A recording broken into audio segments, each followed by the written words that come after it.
factors affecting the power of a river. Children, now I will explain that the power of a river depends on certain factors.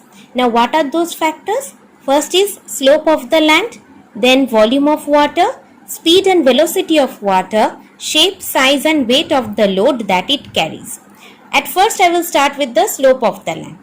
If the slope will be steeper, then the movement of the load will be easier by the river. It can carry the slope easily, or it can carry the load easily following the slope of the mountain under the influence of gravity quickly in case of the steep slope.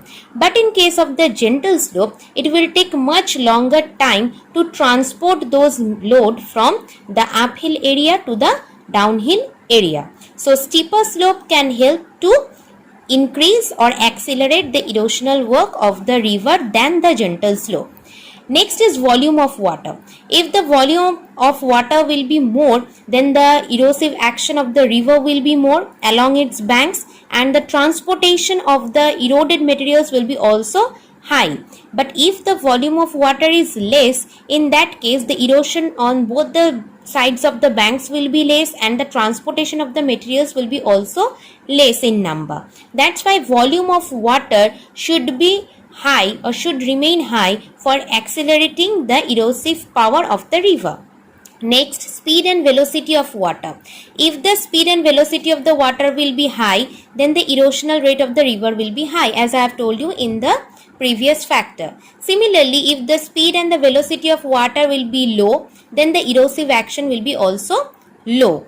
Next is shape, size and weight of the load that it carries.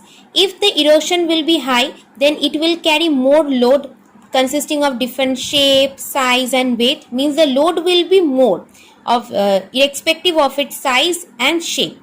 But if the erosion will be less, then the weight of the load along with its different shapes and size of the material or the loaded materials will be also less. Okay, so all these factors are depend on the power of the river, and it helps, all these factors actually helps in the erosive action of the river.